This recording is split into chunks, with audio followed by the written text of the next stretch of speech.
hamdan wa syukran lillah wa salatan wa salaman ala rasulillah wa ala alihi wa sahbihi wa mawalah. Allahumma salli wa sallim ala hadha nabiyil karim sayyidina wa habibina wa maulana Muhammadin wa ala alihi wa sahbihi ajma'in. Amma ba'du. Qala Allah ta'ala fi kitabihil karim.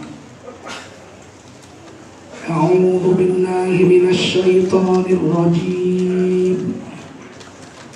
Bismillahirrahmanirrahim.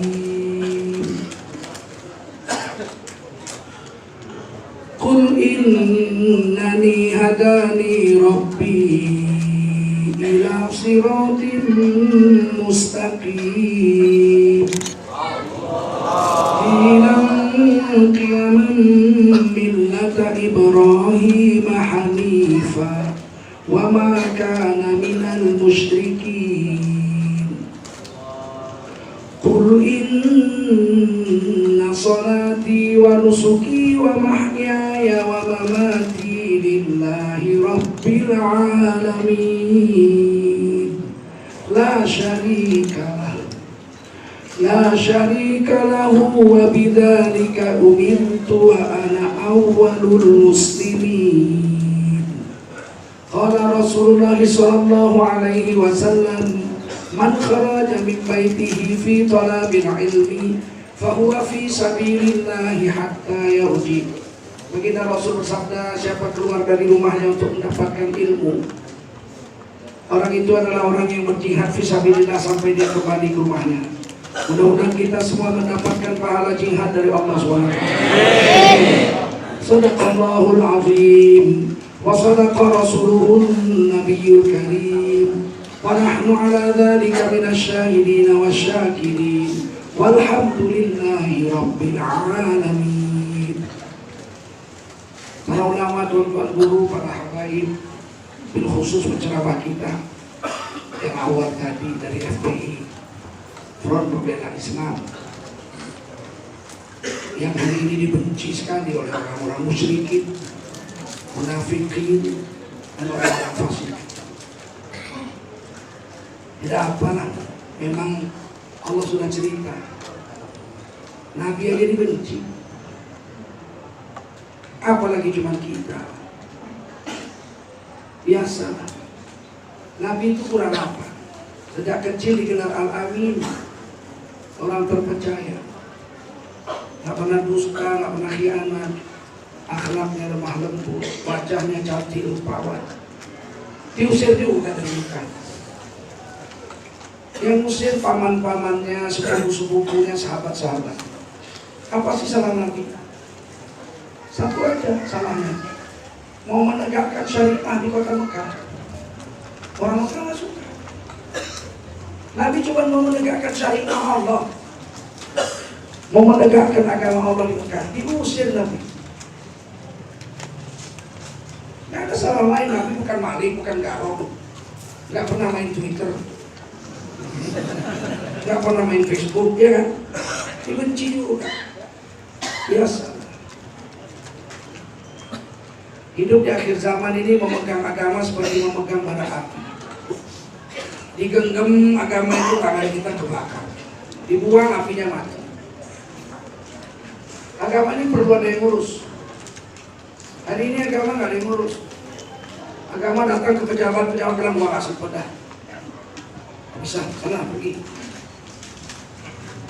Agama datang kepada ulama, waduh gua sibuk nih, gua ini udah cawapres sekarang, tau lu.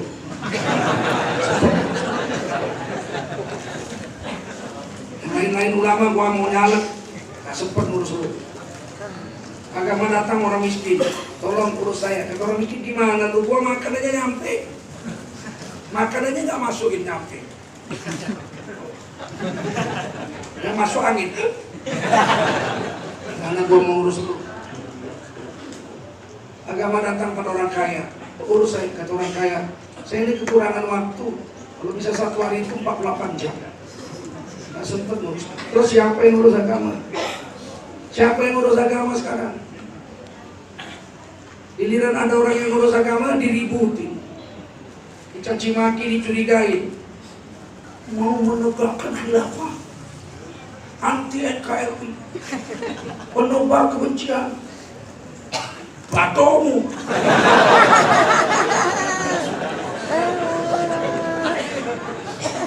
Susah ini, susah. Giliran kita membicarakan kebenaran dimaki-maki. Giliran maksiat aman. Jual apem 80 juta. Yang beli apem nggak pernah ketahuan siapa. Diumumkan juga enggak, benar? Yang ditangkap polisi celana dalam. Yang umum. Sialan Pak. Sudah diributin baru ditangkap orang. Itu pun ada perempuan-perempuan Surabaya di brutal selaku. Bebaskan penjual apem. Dia cuma korban perdagangan manusia. Kalau dia dijual dia nggak tahu dijual, lain itu korban. Betul? Nah, kalau dia dijual terima duitnya gimana? Kan keluar lagi bahasa Jawa itu kan, belatomu. Jadi susah hidup sekarang ini susah. Seperti menggenggam bara api. Melihat kebatilan diam kita berdosa. Kita ngomong kita dihina. Ya tetap aja kita jalan untuk mendapatkan keridhaan Allah Subhanahu wa Ta'ala. Tetap aja jalan. Hidup ini pilihan kok. Mau milih dapat ridha Allah atau mau milih dapat ridha manusia? Allah. Siapa yang membuang agamanya demi mengharap ridha manusia, dia akan dihina Allah dunia akhirat. Dan manusia akan menghinanya juga. Siapa yang tahan dirinya dihina orang demi Allah, dia dapat ridha Allah, dan satu hari orang yang menghinanya akan memujinya juga. Kurang apa Rezim Bung Karno bencinya sama ulama? Dia hamkan penjara. Kata paman guru saya, tinggal di rumah saya 3 tahun. Tinggal di rumah saya 3 tahun. Pakai planet juga.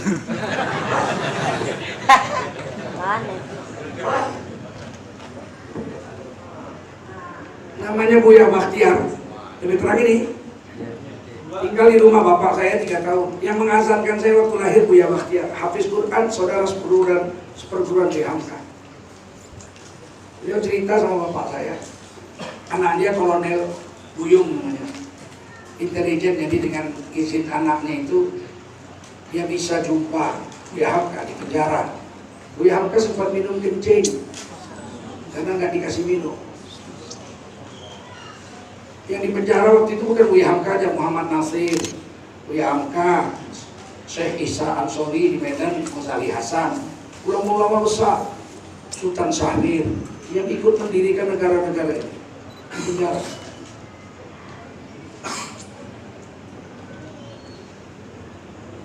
Ketika Bung Karno sakaratul maut, menjelang sakaratul maut, dia tulis surat, disampaikan oleh ajudannya jumpa Buya Hamka. Datang ajudannya, saya ajudan Bung Karno. Oh, silakan duduk. Apa kabar Bung Karno? Sudah lama nggak jumpa, berkaca-kaca mata Buya Hamka. Sebab sahabat lama. Kata ajudan Bung Karno baru saja menghembuskan nafas terakhir. Sedih kali Buya Hamka. Kasih ini surat dari Bung Karno, dibaca. Wahai Buya Hamka yang terhormat, kalau saya wafat, saya minta tolong, permintaan terakhir. Buya Hamka menjadi imam sholat jenazah saya. Buya Hamka katakan, iya saya setuju, saya akan sholatkan jenazah. Orang-orang pada mencegah, jangan Buya, itu orang munafik, benci sama agama. Kata Buya Hamka, sudahlah, saya sangka baik aja, saya sholatkan. Ternyata orang yang benci dengan orang-orang pemegang agama, jauh di sudut hatinya, mengakui juga bahwasanya yang betul itu adalah orang-orang yang membela agama. Kenapa gak Bung Karno minta sama Idham Khonik, ketua NU waktu itu? Berapa banyak ulama NU waktu itu? Kenapa yang diminta Buya Hamka orang yang pernah dipenjarakan oleh Bung Karno? Berani, tidak pernah dusta. Betul? Udah baca teks pun yang keluar Prabowo. Berani gak pernah dusta bos. Betul gak? Ada dibilang Rasulullah itu, siapa yang menghinakan dirinya untuk agama, mengharapkan ridha Allah, maka Allah akan memuliakannya, dan orang-orang yang menghinanya akan mengakui kemuliaan.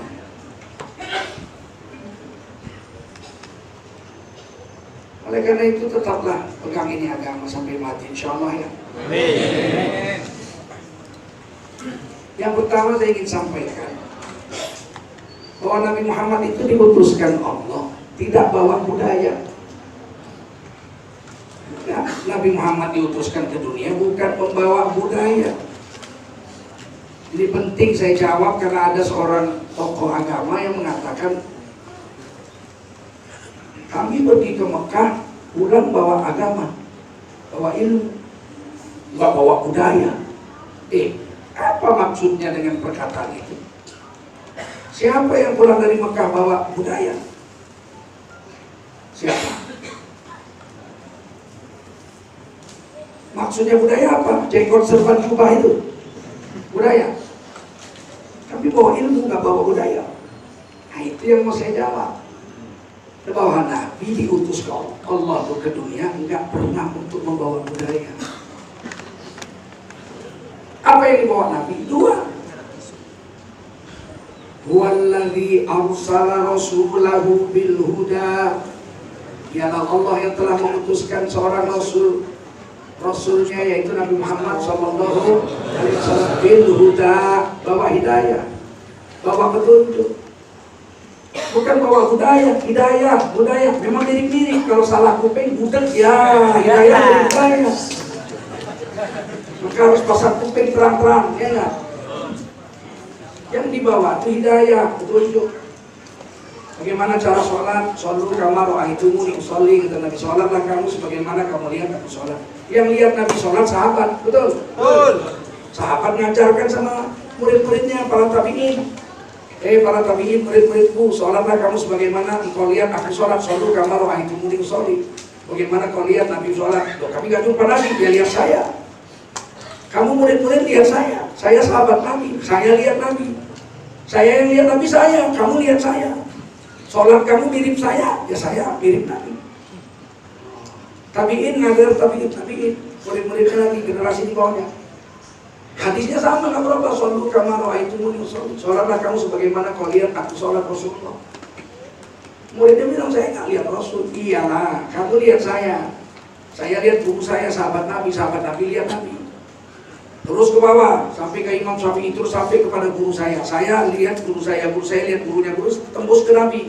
Namanya sanad. Paham? Paham. Ngerti? Dari mana tahu itu? Dari Nabi. Nabi yang tunjuki. Puasalah kamu seperti aku puasa. Minal fajri, summa atimu siyama ilal lail. Dari mulai terbit fajar sampai beduk maghrib. Begini caranya kata Nabi. Nabi tunjuki.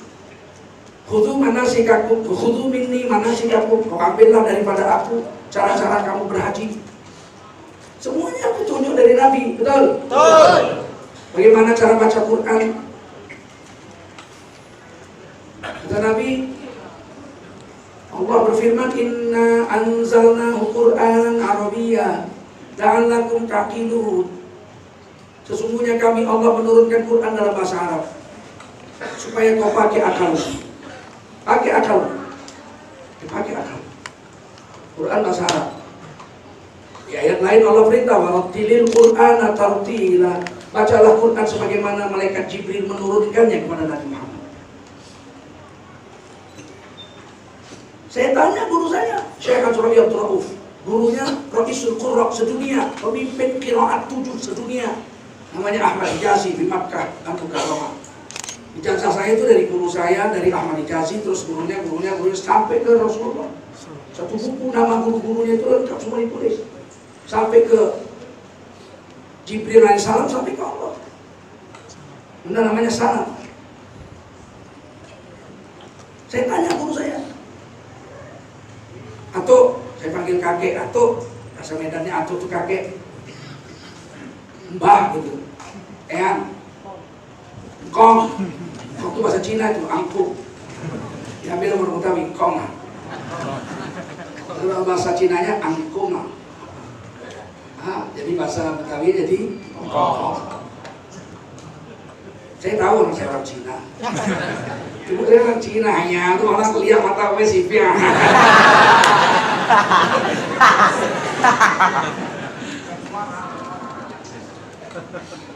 Atau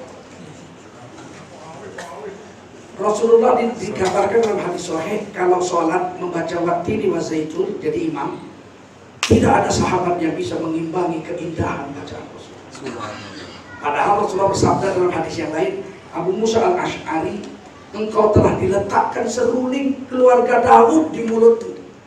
Saking indahnya Abu Musa al-Ash'ari kalau baca Quran, sampai dibilang Abu Musa al-Ash'ari itu mulutnya kalau baca Quran seperti Nabi Daud baca Zabur. Nabi Daud kalau baca Zabur, burung turun, burung terbang turun, dengerin, bayangin. Tapi dibanding Abu Musa al-Ash'ari, kalau Nabi baca wattini wa zaitun lebih indah Nabi. Tentu saya mau tahu lagunya lagu apa. Itu lagu nanya berguru. Apa lagunya waktu Nabi baca wattini wa zaitun? Guru saya Ajroya mengatakan Rahman. Lagunya apa? Rahman. Bismillahirrahmanirrahim. Wattini wazzaituni wa turi sinina wa hadzal baladil amin. Laqad khalaqnal insana fi ahsani taqwim. Thumma radadnahu asfala safilina illa alladhina amanu wa 'amilus salihati falahum ajrun ghairu mamnun. Fama yukadzibuka ba'du biddin. Alaysa Allahu bi ahkamil hakimin. Kira-kira begitulah bacaannya dengan kekurangan saya. Nggak mungkin malaikat Jibril nurunkan Quran sama Nabi lagunya lagu Jawa. Qul ya ayyuhal kafirun la a'budu ma ta'budun wala antum abiduna ma a'budu. Dikeplak kepalanya mana? Betul? Betul. 72 tahun Indonesia merdeka, 6 presiden gak berani manggil pembaca Quran pakai lagu Jawa. Bung Karno 20 tahun jadi presiden, yang dipanggil dari Medan, almarhum guru saya Haji Usman Fattah. Satu-satunya pembaca Quran yang pulang dari Mesir yang bisa bawa 7 lagu waktu itu baru Haji Usman Fattah. Guru saya Ajroya belum pulang dari Mekah, 18 tahun di Mekah. Dulu pembaca Qurannya lagunya cuma satu aja, Hijaz. Semua Hijaz. Kayak orang baca Simtutiron itu. Semua Hijaz. Imamnya sholat seluruh Indonesia Hijaz. Bismillahirrahmanirrahim. Alhamdulillahi rabbil alamin. Ar-Rahmanirrahim. Maliki yaumiddin. Semua begitu, ingat belum? Iyyaka na'budu wa iyyaka nasta'in. Ihdinas siratal mustaqim. Siratal ladzina an'amta 'alaihim ghairil maghdubi 'alaihim waladdallin.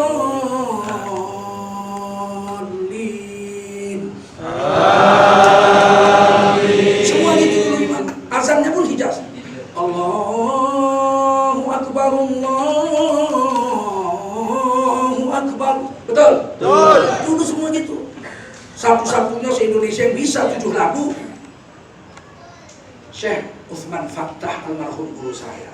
Tiap tahun dibawa Bung Karno ke Jakarta baca Quran di Istana Negara. Waktu itu Istiqlal belum ada. Istiqlal kan diselesaikan Pak Harto, dibangun Bung Karno selesai zaman Pak Harto. Nggak ada bilang Bung Karno Istiqlal mangkrak. Nggak ada, betul nggak? Namanya presiden pengganti nerusin, ya nggak? Ini dikit-dikit mangkrak, dikit-dikit mangkrak.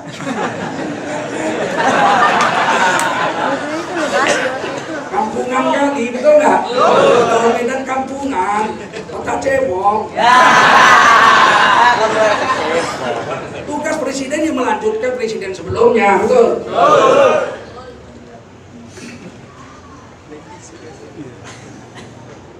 Lagu Arab zaman Pak Harto, juara nasional, juara internasional, tampil di istana dan Istiqlal membaca Quran, Maulid Nabi, Surah Mi'raj, Nurul Quran, tidak boleh yang lain, betul? Diterusin oleh Pak Habibie, diterusin oleh Gus Dur, diterusin oleh Bu Megawati, nggak berubah, diterusin oleh Pak SBY. 10 tahun Jenderal Bintang 4 Susilo Bambang Yudhoyono, orang Jawa asli Pacitan, nggak berani baca Quran di istana lagu Jawa. Giliran yang ini oke aja. Diumumkan lagi pada malam ini acara Isra dan Mi'raj di Istana Negara menampilkan seorang qori dari Universitas Islam Negeri Yogyakarta membawakan pembacaan ayat suci Al-Quran dengan langgam lagu Nusantara. Lagu Nusantara baca Quran. Saya teringat Gus Nusantaranya tuh di Nusantara yang indah rumahku deg-deg. Ini lagu Nusantara nih. Sekali muncul pakai jas. Nggak cocok. Jas bukan baju Nusantara, betul? Itu baju penjajah Belanda, betul? Nusantara itu Betawi pakai telur belanga, kalau Aceh pakai paketu. Kalau orang Jawa pakai lakon, pakai jari, enggak? Kalau Papua pakai koteka, ya kan? Nusantara pakai jas, nggak cocok. Apa ada yang Nusantara ini? Ternyata bacaan Qurannya, lagunya. A'udzu billahi minasy syaithanir rajim. Bismillahirrahmanirrahim. Kalau aku ada di situ, aku lempar busi itu. Itu menghina sekali dia dengan agama. Betul? Betul. Luar biasa penghinaan itu. Wali Songo aja nggak pernah mengajarkan baca Quran lagu Jawa. Sunan Kalijogo pun baca Quran lagunya lagu Arab. Betul? Betul. Hijaz. Turun temurun ratusan tahun sampai sebelum koli-koli kita yang paham 7 lagu itu pula. Buktinya seluruh Indonesia dulu imamnya Hijaz semua. Betul? Betul. Malah mau dibikin musabaqah. Menteri Agama nutup seleksi tilawatil Quran di Manado 2 minggu setelah itu. Tahun ini kita akan membuat musabaqah tilawatil Quran dengan langgam lagu Nusantara. Biayanya sudah ada biayanya, tinggal pelaksanaan. Saya protes keras. Seluruh ulama Quran protes keras. Abang seperguruan saya Takil Munawar, Ketua Ikatan Persaudaraan Qori dan Qori Ifqah, bikin secara sehat di Masjid Istiqlal. Hasilnya menolak keras pembacaan ayat suci Al-Quran di luar lagu Arab. Karena Quran bahasa Arab. Coba bayangkan kalau itu terjadi.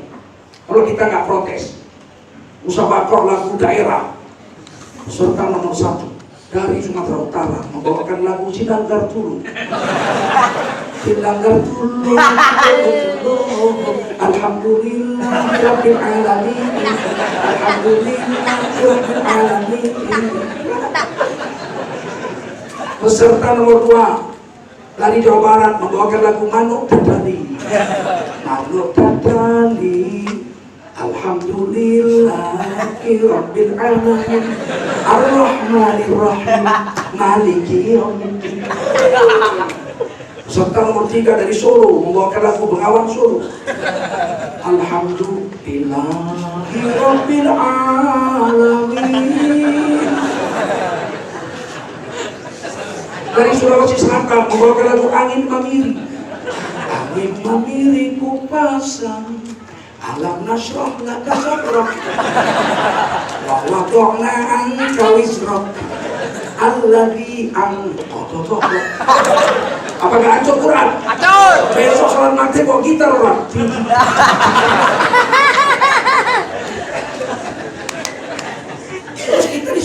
diam.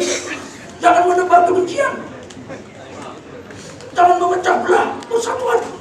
Jadi ustaz tuh harus adem. Adem. Mau adem kau masuk kulkas kau.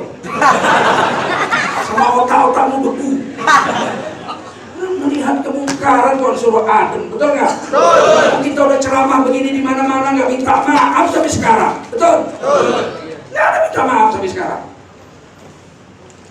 Saya melihat Pak Prabowo pernah dia pidato minta izin minum kopi, berdiri dia minum kopi,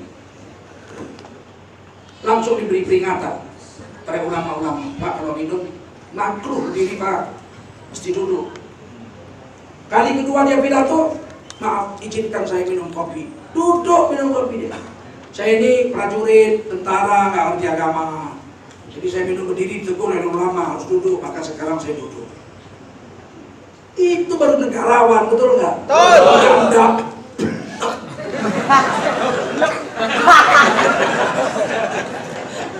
Robang nggak juga, betul?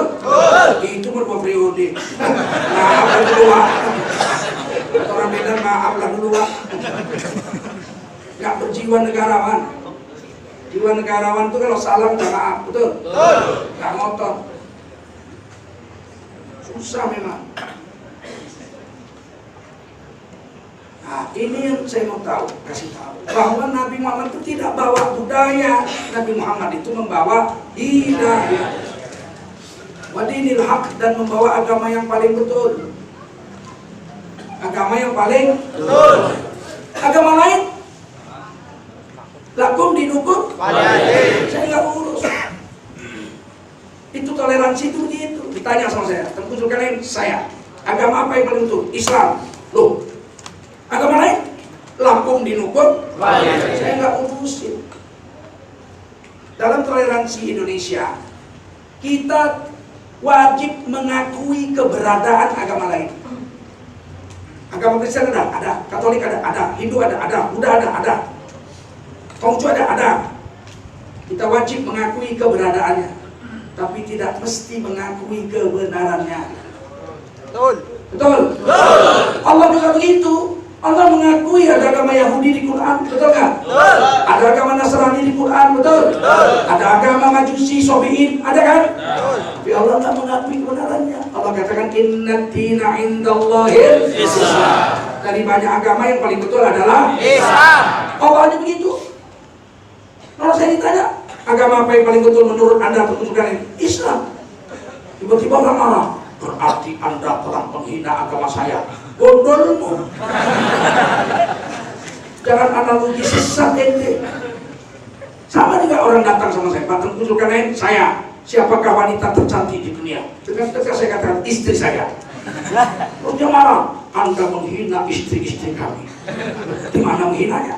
Yang paling cantik istri anda berarti istri kami jelek semua. Lo goblok. Menurut saya paling cantik istri saya, betul? Bagaimana dengan istri kami? Masa saya ngurusin istrimu ya urusanmu, bego. Ngerti. Paham. Datang orang Kristen tanya sama saya, Pak, agama Islam bagus, paling bagus. Bagaimana dengan agama Kristen yang saya anut? Jangan nanya sama saya, kok tanya sama pendetamu, si Raja Kuku.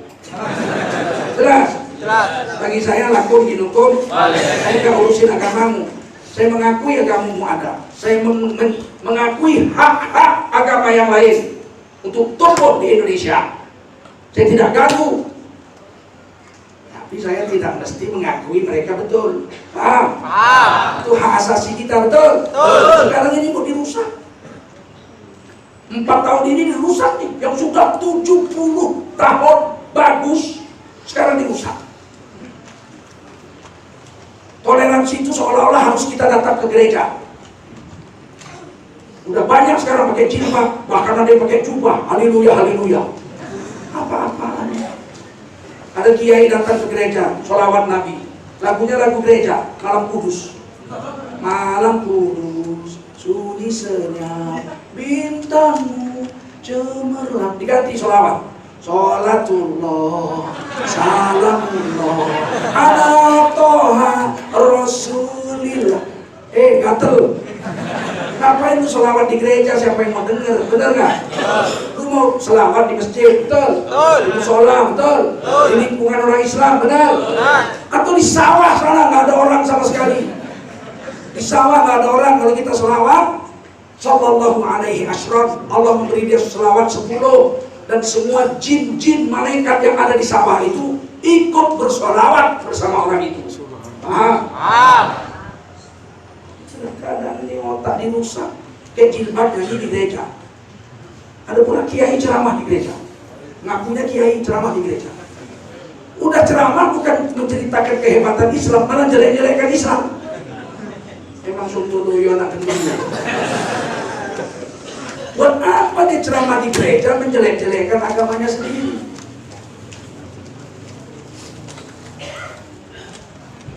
Ini kerusakan bukan tidak sengaja, memang disengaja untuk mendangkalkan pemahaman Islam dan merusakkan pemahaman Islam dari negara Kesatuan Republik Indonesia. Yang ketiga diembuskan, kalau taat sama Allah 100% berarti membenci NKRI. Ini lebih bahaya. Kalau kita taat sama Islam 100% berarti anti NKRI.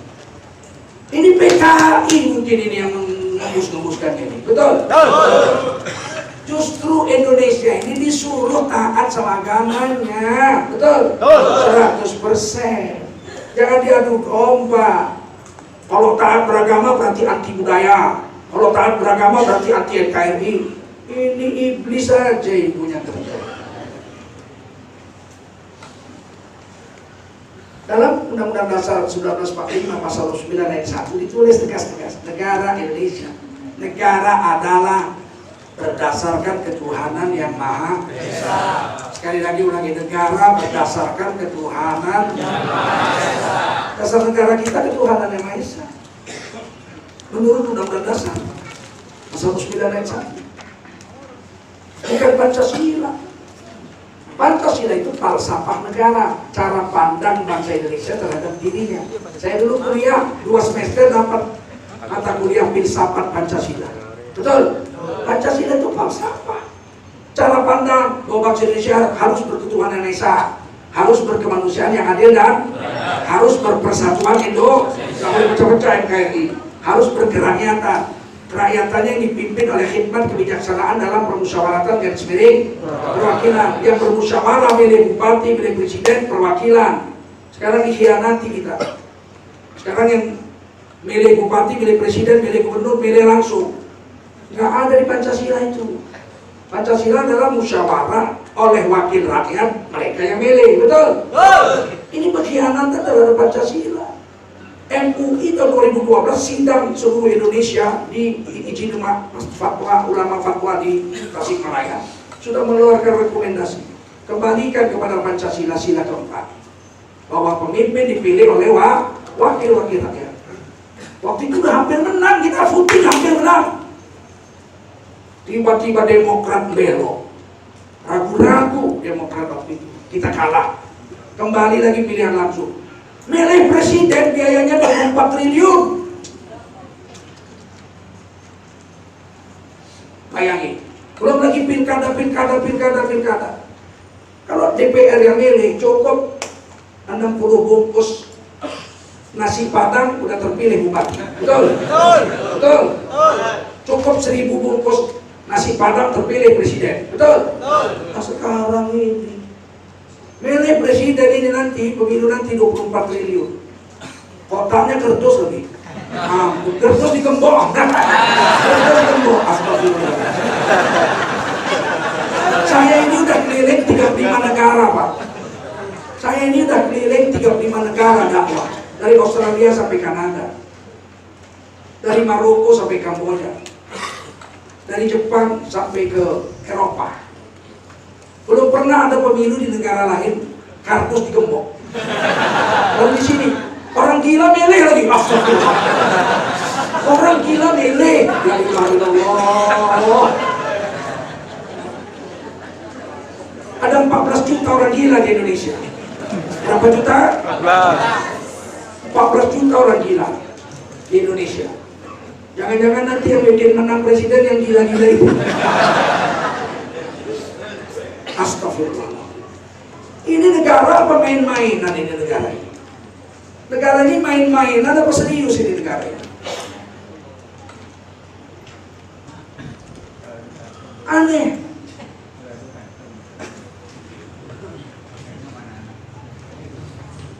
Yang kelima, keadilan sosial bagi seluruh rakyat. Adil itu harus seluruh rakyat Indonesia. Nggak boleh adil itu sebagian-sebagian. Keturunan Cina 1%, kaya raya, dapat uang negara banyak. Sementara orang Islam 230 juta melarang-melarang. Mau pinjam ke bank, sampai lumutan nggak keluar-keluar pinjamannya. Saya mengalami juga berapa tahun yang lalu itu. Saya mau beli rumah susun di sini. Angsurannya 1,7 juta. Saya pegawai negeri, 30 tahun dosen. Ada gaji dari swasta tempat saya kerja. Punya kebun sawit. Macam-macam udah ditumpuk itu bukti-bukti. Wawancara, setengah jam gak beres-beres. Aduh.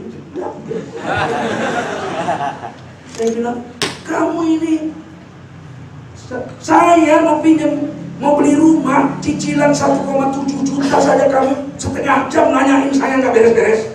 Loh ini prosedur Pak. Itu orang Cina sebelah udah 5 kali 7 kali ganti. Cina begini, tiket pulang, tiket pulang, tiket pulang. Saya bilang saya pun Cina juga tahu. Apa kok nggak bilang dari tadi?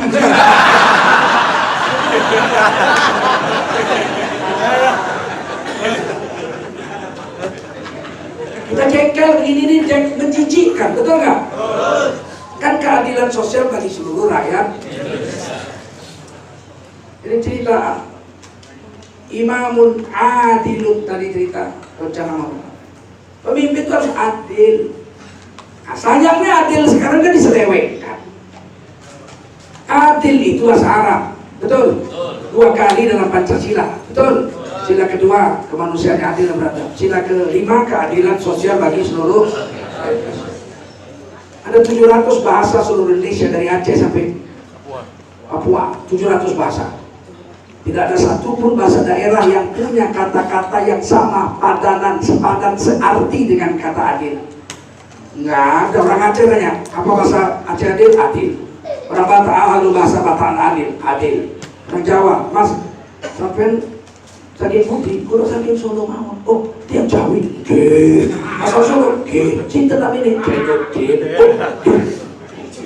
corok Jawi ini adil itu apa? Corok Jawi ini adil ya adil. Ada bahasa Minangnya adil, bahasa Minang adil ya adil juga. Itu membuktikan senusantara ini tidak kenal adil sebelum orang Islam datang membawa adil ke negeri. Saya ini dosen linguistik. Kalau kata-katanya nggak ada, itu bendanya nggak ada. Kalau kata-katanya ada, walau bendanya kita nggak pernah lihat, pasti ada bendanya. Naga, naga itu mesti ada, karena ada kata-katanya. Bahasa Jawanya ulonoko, bahasa Bataknya ulok nagodami, bahasa Inggrisnya dragon, bahasa Cinanya liong. Berarti ada, betul nggak? Cuma kita belum jumpa. Bapak saya udah jumpa, ibu saya jumpa di bagian sampai api ular naga, berkaki 4, bertanduk, cuma tanduknya belum keras, disambar petir mati mau masuk laut. Ada fotonya tahun 1950 di Padang Syabi api kampung ibu saya di Riau, di Pulau Alam. Ada, bukan bilang nggak ada. Cuma kita belum jumpa. Kenapa yakin betul karena naga itu ada? Karena kata-katanya ada. Kalau ada kata-katanya mesti ada bendanya. Walau kita nggak pernah lihat. Kentut, ada nggak? Ada yang pernah lihat kentut? Nggak ada. Ada apa nggak? Ada, karena ada kata-katanya. Bahasa Indonesia kentut, bahasa Minangnya kacuy, bahasa Jawanya mentut, ya nggak? Berarti ada, betul nggak? Adil nggak ada kata-katanya. Berarti orang Islam lah yang memperkenalkan adil ke negara ini, Nusantara. Dan Islam itu sudah sampai ke sini zaman sahabat Nabi. Tahun 48 Hijriah sudah ada kuburan anak Abdullah bin Mas'ud radhiyallahu anhu di Barus, Tapanuli Tengah. 450 anak tangga di atas puncak, ada kuburan besar di situ. Namanya gelarnya Syekh Rukunuddin, wafat tahun 48 Hijriah. Tahun 48 Hijriah sudah wafat. Zaman Muawiyah bin Abi Sufyan. Berarti sebelum itu sudah sampai. Betul? Betul? Nah, yang ngerti apa itu artinya adil mesti orang Islam. Selain Islam pasti nggak bisa menjabarkan adil dengan betul. Apalagi Islam itu diperintahkan berbuat adil. Setiap Jumat dibacakan oleh khotib Jumat, innallaha ya'muru bil adli wal ihsan. Dibaca tiap Jumat. Nah, sekarang ada orang menerjemahkan adil gaya PKI. Pendukung PKI itu nggak ngaku PKI, tapi saya tahu dia menganut paham PKI dari ucapannya. Kita harus menegakkan keadilan di Indonesia, dan adil itu adalah sama rata sama rasa. Ini PKI, ini adil PKI, sama rata sama. Di Korea begitu, gaji jenderal sama gaji kopral sama. Gila, kopral nggak punya tamu, jenderal tamunya banyak, betul nggak? Gaji 5 juta. Saya dengar anggota-anggota DPR dari partai tertentu, dari calon-calon DPR partai tertentu mengatakan kita harus menegakkan keadilan di NKRI. Adil itu sama rata sama di PKI. Adil Islam itu proporsional, tidak mesti sama rata sama rasa. Yang penting yang banyak dapat banyak, yang sedikit dapat sedikit. Itu adil Islam. Misalnya saya istrinya 2, misal saya istri saya 1, tahu? Ini misal. Istri pertama anak 5, istri kedua gadis saya nikahi belum punya anak. Yang anak 5 saya kasih belanja 1 bulan 5 juta. Yang istri kedua belum punya anak saya kasih belanja 5 juta juga. Sama apa enggak? Sama-sama 5 juta. Adil apa enggak? Tidak. Yang sana punya anak 5 juta, yang belum punya anak 5 juta. Memang sama-sama 5 juta, tapi tidak adil. Nah, Islam itu adilnya bukan sama rata sama rasa. Masa orang Cina yang kurang dari 1% menguasai duit negara 60%. Sementara orang Islam yang 90%, hampir 88,7% enggak menguasai duit apa-apa, cuma 2% dikuasainya duit. Adil ini? Adil? Ya. Tidak proporsional.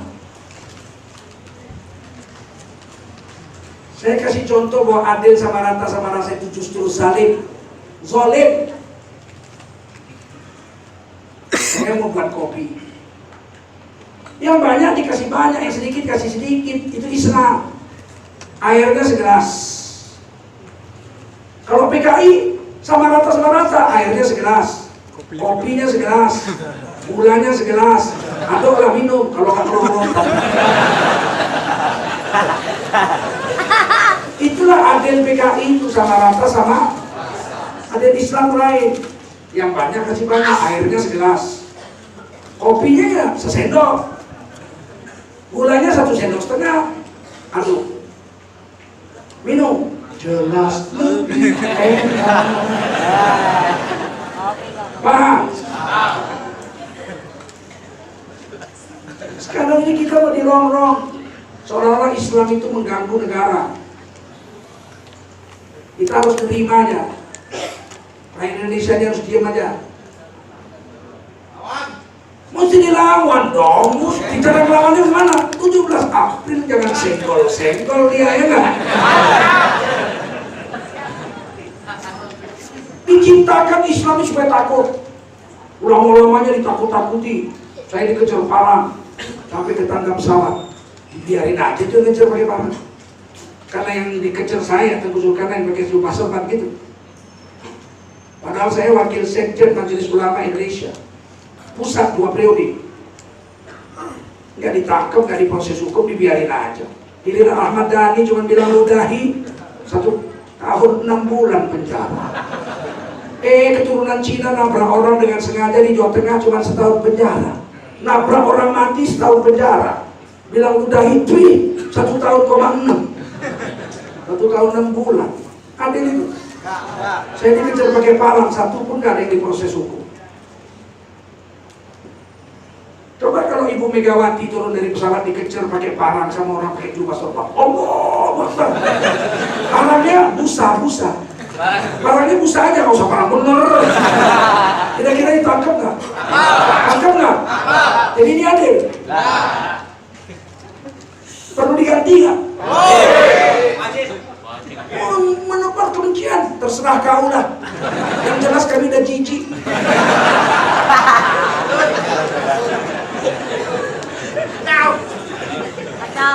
Gedeg.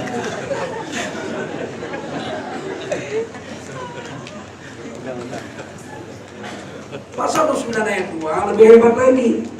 Negara menjamin tiap-tiap warga negara untuk memeluk agama, garis miring kepercayaan dan jalankan agama, garis miring kepercayaannya masing-masing. Negara menjamin orang Hindu menjalankan syariat agama Hindu 100%. Dijamin. Nggak boleh dilarang. Walaupun orang Hindu kurang dari 1% di Indonesia. Di Bali dia 85%. Islam 14%, lain-lain agama 1% di Bali. 85% orang Bali itu adalah orang Hindu. Mereka buat peraturan daerah perda. Pada hari raya Nyepi, seluruh Bali wajib mati lampu. Gak boleh naik motor, gak boleh naik mobil. Semua mati, masa juga gak boleh. Orang Islam gak boleh keluar, orang-orang lain gak boleh keluar rumah. Airport internasional ditutup 1 kali 24 jam. Airport internasional ditutup. Kapal terbang gak boleh mendarat, gak boleh pergi. Hindu di India 1 miliar orang gak pernah menutup airport internasional. Yang ada penutupan airport demi menjalankan syariat Hindu hanya ada di Indonesia. Bali. 2 tahun yang lalu jatuh hari Jumat. Panggillah oleh Gubernur, Ketua Majelis Ulama Indonesia dan ulama-ulama Bali yang di Bali, Majelis MUI Bali. Bagaimana ini Pak MUI? Hari Raya Nyepi tahun ini jatuh hari Jumat. Ya biar aja, lakum dinutup. Ya tapi kan orang Islam mau sholat Jumat, ya kami sholat. Gak boleh pakai mikrofon. PLN mati, gak usah pakai mikrofon. Imamnya nggak pakai mikrofon, nggak usah. Terus pergi Jumatnya naik apa? Jalan kaki, naik sepeda, nggak apa-apa, aman jadi. Sebab kita udah diajari 1400 tahun lebih yang lalu, lakum dinukum, nggak ada yang protes. Orang Buddha nggak sampai 1%. Tapi setiap hari Waisak, Borobudur ditutup. 1 kali 24 jam nggak boleh orang masuk Borobudur kecuali orang Buddha. Mereka sembahyang di situ, keliling-keliling, tawaf mengelilingi Borobudur. Itu syariat agamanya, betul? Kita ucapkan lakum dinukum, nggak kita protes. Kenapa? Karena pasal 29 ayat 2 negara menjamin tiap-tiap warga negara untuk memeluk agama, garis miring kepercayaan dan menjalankan agama, garis miring kepercayaannya masing-masing. Giliran orang Islam kok diributin. Padahal kita 230 juta diributin. Dosen Universitas Islam ada yang pakai cadar, diributin. Kamu mau jadi dosen harus buka cadar. Kalau tetap pakai cadar berhenti dari pegawai negeri. Loh, ini peraturan universitas. Peraturan universitas tidak boleh melanggar peraturan yang paling tinggi Undang-Undang Dasar 45. Mahasiswi pakai cadar diributi. Diwawancarai rektornya bilang, itu wanita-wanita bercadar harus dibina, harus dibina, harus dibina. Yang perlu dibina itu nenek-nenek umur 60-an tahun, ngakunya Islam, gelarnya hajah, masih pakai rospan. Itu yang perlu dibina. Kucing aja buang muka, lihat dia.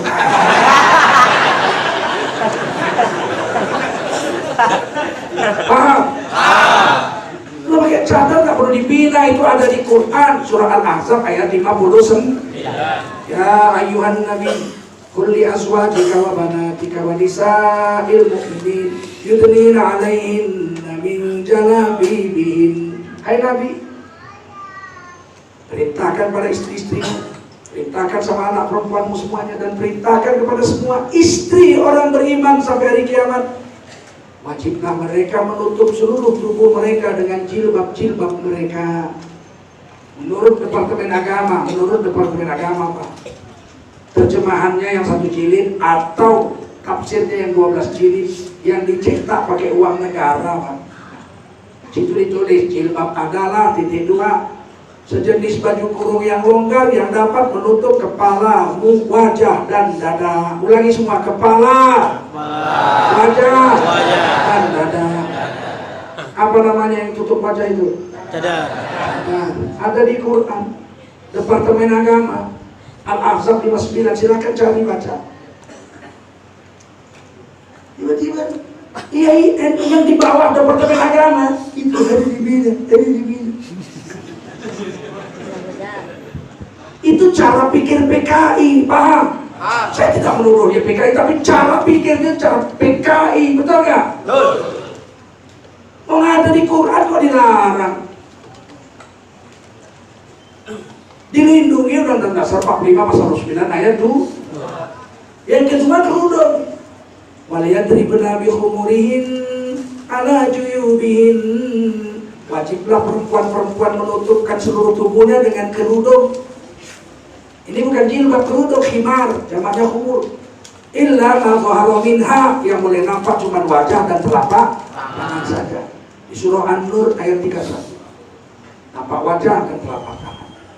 Kalau tutup semua di surah Al-Ahzab 59. Negara melindungi, betul nggak? Tiba-tiba Menteri Dalam Negeri kemarin itu mengeluarkan peraturan menteri. Semua pegawai negeri dalam Kementerian Dalam Negeri kalau pakai kerudung, kerudungnya wajib dimasukkan ke dalam bajunya. Waduh, kayak ular kobra dong. Palanya yang gede. Kita protes, betul?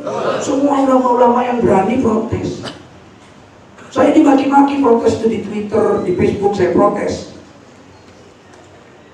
Kenapa saya protes? Karena pertama melanggar Undang-Undang Dasar 1940.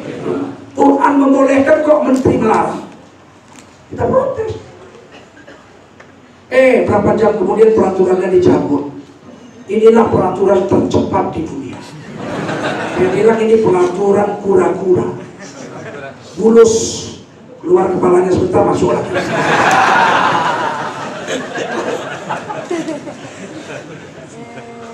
Inilah akibat pejabat-pejabat kita pertama nggak ngerti agama, betul? Cuma sombong, nggak mau nanya sama ulama. Untuk apa ada majelis ulama kalau nggak ditanya, betul? Telepon aja kan beres sih. Nggak mau. Cukup itu, enggak. Baru-baru ini Menteri Olahraga pula ngeluarin surat menghimbau nonton bioskop nyanyi Indonesia Raya. Aduh, sok nasional Indonesia di gedung bioskop. Cabut juga. Ini peraturan kura-kura nomor 2. Begini mau 2 periode. Nggak tahu 2 periode begini. Maaf dan luar. Nabi itu datang ke dunia bawa agama, betul? Bawa hidayah, bukan bawa budaya. Tiba-tiba ada ustadz itu yang bilang, kami ngaji ke Mekah, pulang bawa ilmu, nggak bawa budaya. Maksudmu budaya apa? Cadar, jilbab, Quran, betul? Oh itu jubah serban maksudnya itu. Jubah serban itu bukan budaya, itu ada di Quran, ada di hadis.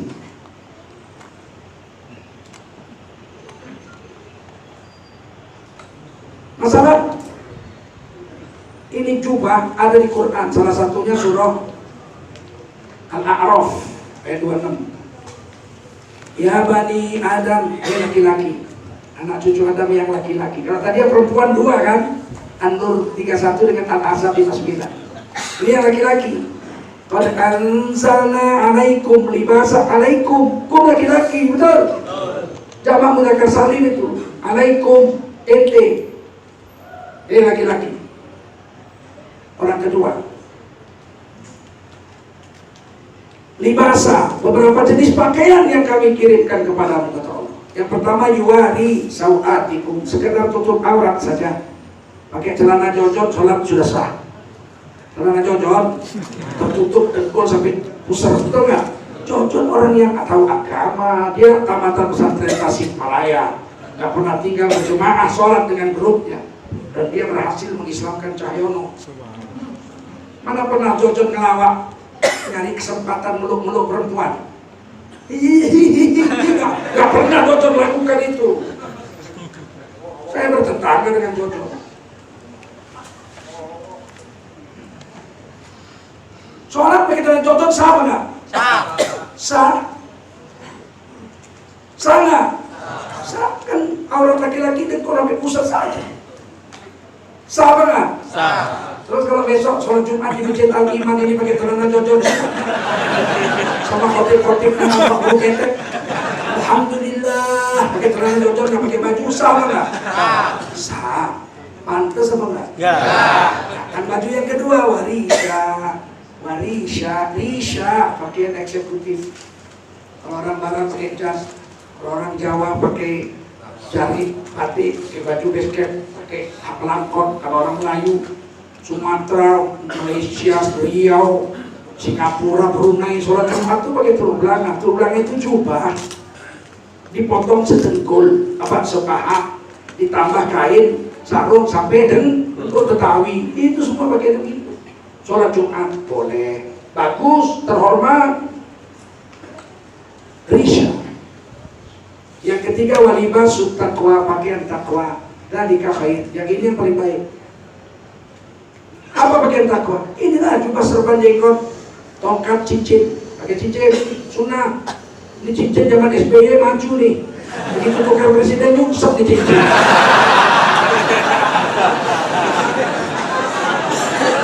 Kita nggak ngerti apanya, apa cincinnya yang sial, apa presiden yang sial. Coba ganti presiden, maju lagi nggak cincin? Lihat beli cincin semua, beli cincin, hukumnya sunnah, paham?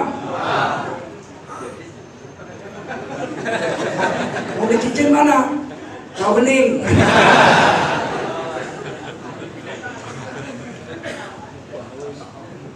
Mana buktinya ini pakaian takwa yang terbaik? Bayangkan kalau saya pakaian begini jam 2 malam, malam minggu, malam ahad, datang ke diskotik, ketongkat, nggak marah-marah, ngucap salam aja, assalamualaikum warahmatullahi wabarakatuh. Kira-kira apa yang terjadi? Yang di dalam lagi gede. Saya datang, assalamualaikum warahmatullahi wabarakatuh. Apa yang terjadi? Yang di dalam kabur semua. Ada FPI. Betul? Yang di dalam kabur semua. Ada setan. Membuktikan ini pakaian takwa, nggak bisa campur dengan yang batin. Coba kalau orang pakai jubah serban jenggot, cincin, tongkat, mampir ke rumah pelacuran. Neng, siapa yang paling bagus nih, yang barang baru? Mau ngapain Pak Haji? Beli apem. Apa yang terjadi? Yang di dalam tuh, hormatilah pakaianmu Pak Haji. Penjual apem pun gak mau jual apem sama orang begini. Betul? Mana ada yang bilang, Pak Haji mau masuk surga, costing di 50%. Jelas? Paham? Ada di Quran. Zaman Rasulullah banyak baju model-model di Mekah. Dibikinnya Mekah itu primitif apa? Mekah itu kota yang diwajibkan Allah seluruh manusia sedunia yang haji setahun sekali. Betul? Sejak zaman Nabi Muhammad itu dakwah orang untuk masuk Islam itu di Mina. Waktu musim haji ketemu orang Medina itu di Mina. Orang-orang seluruh dunia waktu itu naik haji. Guru Nanak, nabinya orang India yang pakai serban yang nggak ada buntut, Punjabi, pakai serban. Nabinya namanya Guru Nanak. Tercatat dalam sejarahnya, Guru Nanak naik haji 4 kali ke Mekah. Berapa kali? Beliau itu lebih tua dari Nabi Muhammad SAW. orang India yang naik haji bersama Guru Nanak pakai baju India. Setuju? Betul? Orang Yaman datang ke Mekah juga naik haji. Abraha pernah menyerbu Mekah mau menghancurkan Ka'bah pakai baju Yaman. Setuju? Bilal bin Rabah kerja dijual di Mekah. Zaid bin Harithah orang Ethiopia, orang Afrika. Apa beliau di Arab Saudi kira-kira pakai baju Afrika apa enggak? Nanti pakai baju Afrika, betul? Orang Syam datang ke Mekah pakai baju Syam. Setuju? Orang Romawi, Suhail Ar-Rumi datang ke Mekah pakai baju Romawi. Setuju? Orang Parsi datang ke Mekah pakai baju Parsi, betul? Udah banyak baju di zaman Rasul. Ada baju NU. NU-nya belum ada, bajunya udah ada. Baju NU itu dua helai, baju dengan sarung. Zaman Nabi sudah ada baju dengan sarung. Tutup kepalanya pakai toyalas. Di sini pakai peci, di sana namanya toyalas. Bajunya dua, satu sebatas paha ditambah dengan sarung. Sudah ada zaman Nabi. Tapi dalam hadis Hasan Sahih riwayat Imam Tirmidzi diriwayatkan, ahabbus thiyab inda Rasulillah SAW, ahabbus thiyab inda Rasulillah SAW. Baju yang dipilih Nabi, yang paling dicintai Nabi sallallahu alaihi wasallam, al-qamis, baju jubah. Baju jubah. Kalau ini hadis tentu menjadi kan budaya. Makanya ada orang bilang begitu, kami pergi ke Mekah, pulang bawa ilmu. Ilmu apa yang kau bawa? Masa kau nggak tahu baju itu sunnah Rasul? Bukan bawa budaya. Menghina sekali dia kalau ceramah. Sorban jenggot, jubah itu dibilangnya budaya Arab. Saya ini anak Cina, ibu saya orang Cina. Saya sudah keliling Cina dakwah. Mulai dari Guangzhou, Guangdong, Taipei, Shenzhen, Hong Kong, balik ke Guangzhou, pergi ke atas, naik kereta api sampai Beijing. Beijing dibaca Beijing. Beijing, Xinjiang, Xi'an, Fujian. Kampung ibu saya itu sudah saya rantau itu untuk dakwahkan agama di sana. Ternyata foto kakek-kakek saya pakai jubah. Orang Cina. Gak percaya? Lihat film Hong Fei Hung. Ceng ceng ceng ceng ceng ceng ceng ceng ceng ceng ceng ceng ceng cing cung tan cing. Ya betul gak? Pakai apa? Makanya ada ustaz bilang ini budaya Arab juga budaya Arab. Kebanyakan makan micin kau. Malu gak? Ini pakaian Cina juga ini. Pakaian India. Lihat Tuan Takur di film India itu. Coba, betul gak? Sekarang saya mau tanya sama Anda semua. Apakah jubah serban pakaian Arab atau pakaian Islam? Begitu baru ngaji. Jangan beo aja. Saya sudah kasih dalilnya di Quran, betul gak? Di hadis. Pada adabnya bisa dilihat dengan mata. Cina juga pakai jubah. Berani bilang adab. Orang begini ini gak usah didengerin. Paham? Menyesatkan umat saja. Ya tapi kan juga gak wajib. Yang bilang wajib siapa? Yang saya protes itu yang bilang itu budaya, betul? Soal sunnah Nabi ini ada yang wajib, sholat 5 waktu, puasa, baca Fatihah dalam sholat, banyak yang wajib. Tapi ada sunnah Nabi yang sunnah. Pakai siwak, gosok gigi itu kan gak wajib. Laulaan asyukka ala ummati la amartuhum bisiwak inda kulli sholah atau inda kulli wudu. Kalau tidak memberatkan umatku, mewajibkan umatku gosok gigi 5 kali sebelum sholat, 5 kali waktu wudu. Berarti gosok gigi 10 kali sehari. Benar benar? Maka tidak wajib menggosok gigi, hukumnya sunat. Sunnah Nabi yang sunat. Sholat 5 waktu sunnah Nabi yang wajib. Tutup aurat sunnah Nabi yang wajib. Pakai jubah sunnah Nabi yang begitu. Pakai sepatu sunnah Nabi yang mubah.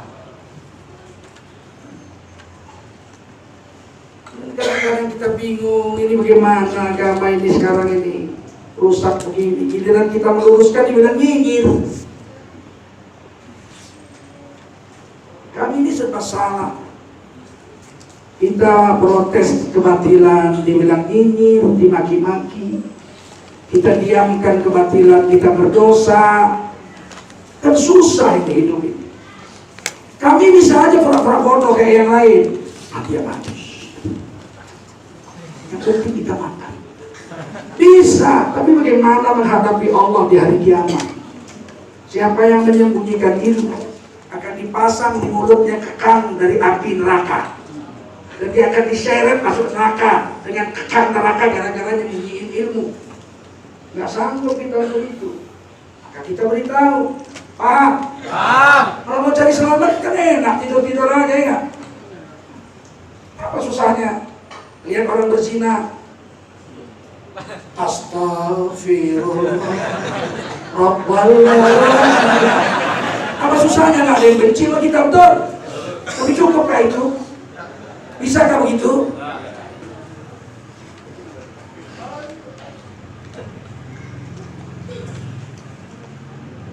Rasulullah bersabda, "Man ra'a minkum munkaran falyughayyirhu biyadihi." Siapa di antara kamu orang Islam melihat kemungkaran, wajiblah dia menukarnya dengan tangannya, dengan kekuasaannya. Fa'illam yastati, kalau nggak mampu, fabilisani, mesti dengan lidahnya, jerit-jerit, demo. Nggak semua orang bisa dengan tangannya. Kalau FPI dengan tangannya, tutup nggak? Kau orang Islam jual tua kau, tutup nggak? FPI begitu. Kalau jemaah tabligh pakai mulut, ada orang main judi, main mabuk-mabuk tuh, satu ceret minuman keras kopi miring, 10 orang ngeriung situ mabuk. Ya datang 5-6 orang, assalamualaikum, waalaikumsalam, Bapak.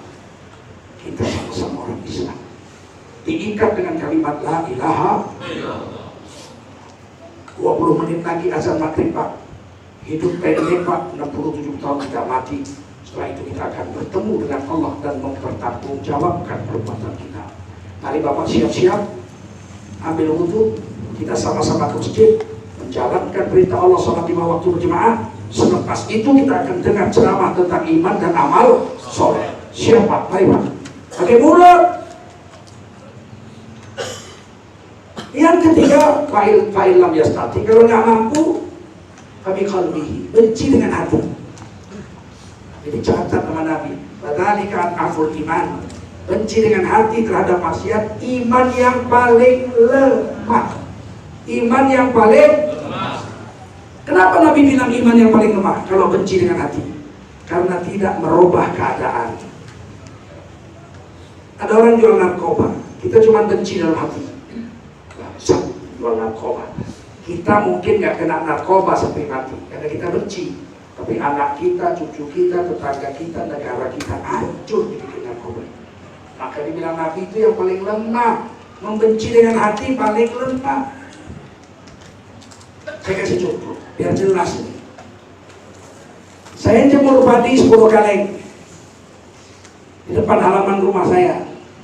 Kemudian saya duduk di kursi menjaga padi saya supaya jangan dimakan oleh ayam. Tiba-tiba datang ayam tetangga 200 ekor makan padi saya. Saya lihat, meriung 200 ekor makan padi. Saya lihat dengan benci.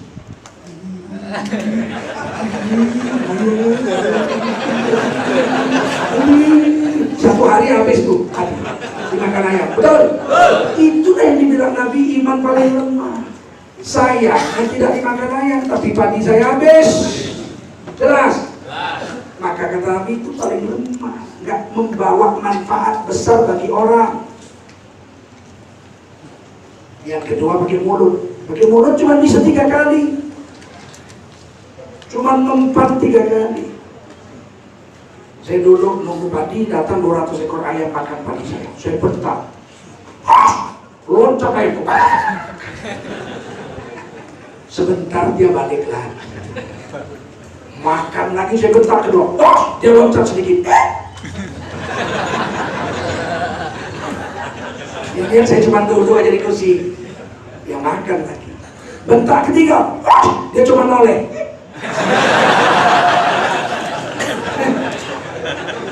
Cuma kos aja ya nggak? Makan lagi. Bentar keempat, habis cuma tiga. Cuma tiga kan?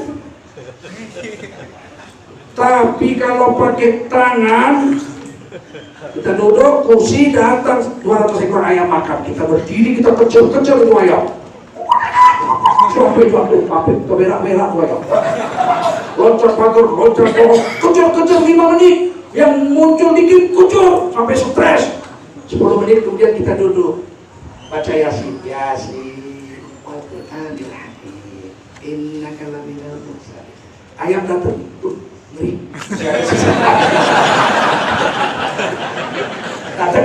Masih ada dia sampai sore aman, betul nggak?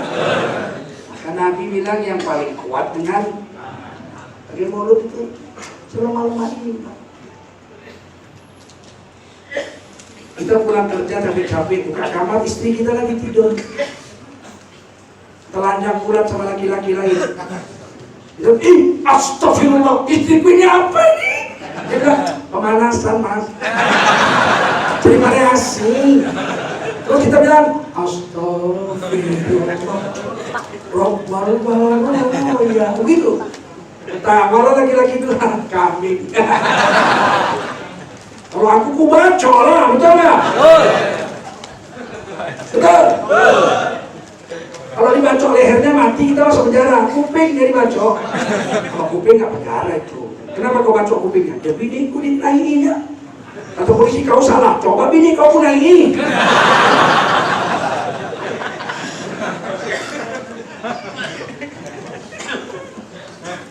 Udah paham? Paham. FPI memilih dengan tangan. Jemaah tabligh memilih dengan mulut. Anda milih dengan apa? Saya nggak milih mana-mana Pak, saya netral aja. Inilah manusia paling bedogol di dunia. Dalam Islam nggak ada netral. Terhadap kebenaran kita wajib berpihak kepada terhadap kemungkaran kita wajib menolak nggak boleh netral. Pengkhianat agama yang netral. Pengkhianat agama. Melawan sunnah Rasul, betul? Dan ternyata bela agama ini wajib.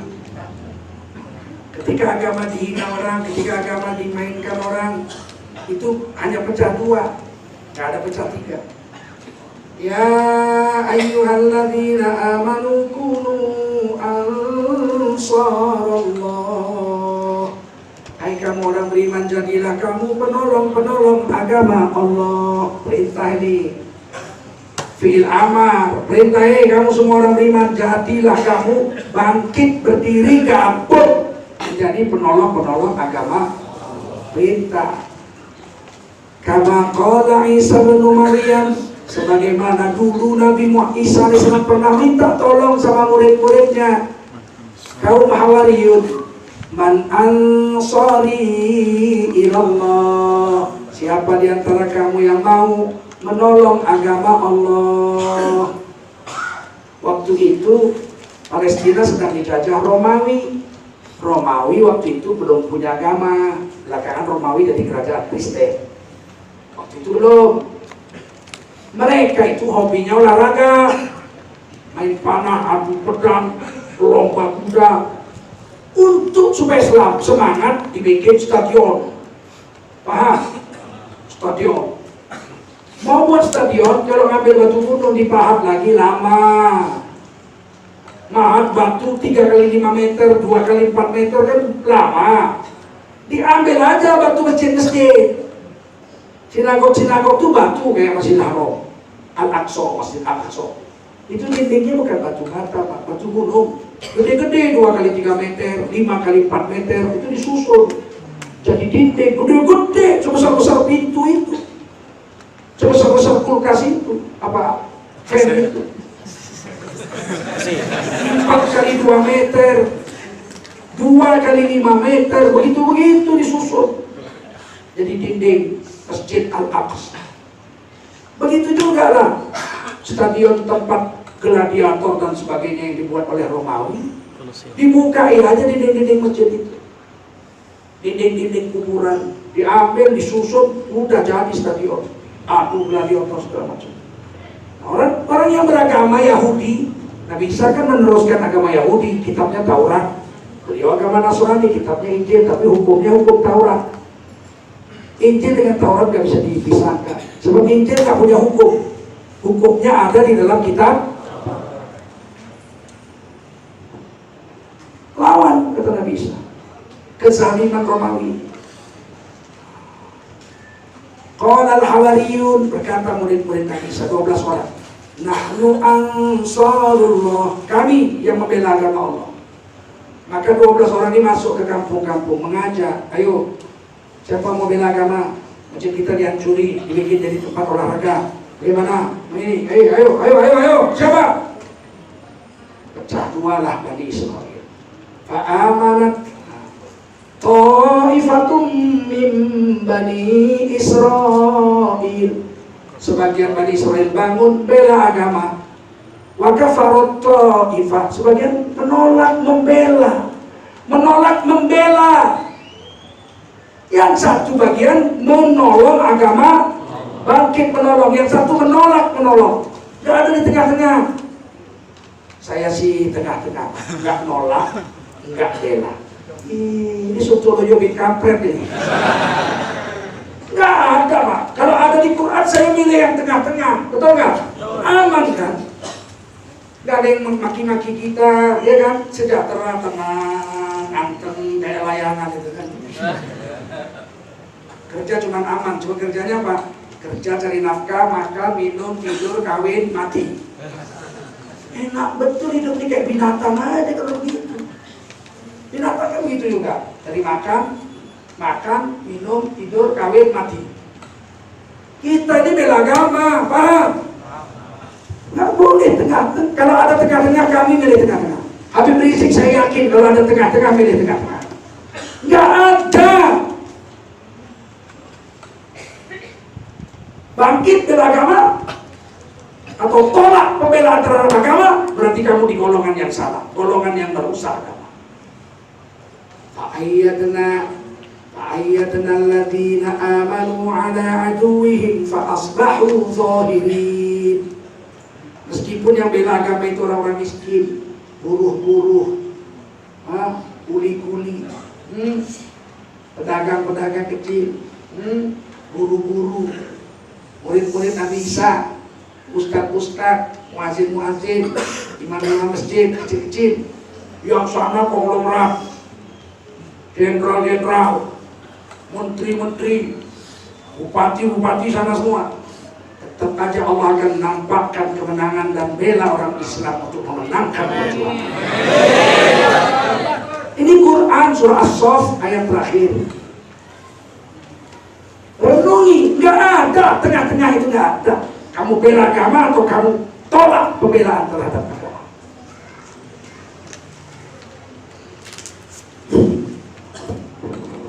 Jam berapa nih? 10. Nah, pesan saya begini, minum dulu.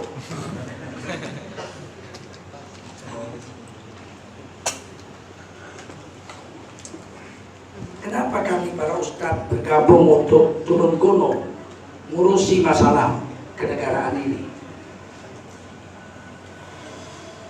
Karena Islam makin dipinggirkan. Waktu 1999 reformasi, umat Islam semua bergolak berjuang, kita berhasil merebut kekuasaan. Gus Dur dari NU jadi presiden, Amin Rais dari Muhammadiyah jadi ketua MPR, Akbar Tanjung dari HMI, Himpunan Mahasiswa Islam, jadi ketua kita udah puas. Partai-partai pembela Islam 43%, kita udah puas. Yang dosen kembali jadi dosen, saya jadi dosen, yang jadi kiai jadi itu, balik lagi semua. Dibiarkanlah negara ini, orang sudah diambil orang Islam kok. Gus Dur dijatuhkan setengah jalan dengan fitnah korupsi, mungkin. Yang sampai sekarang tidak pernah terbukti. Gus Dur dibuang dengan kasar. Gus Dur ngangkat Kapolri baru, Kapolri yang lama nggak mau diberhentiin oleh presiden. Gila nggak? Ada Kapolri nggak mau diberhentiin oleh presiden yang resmi presiden.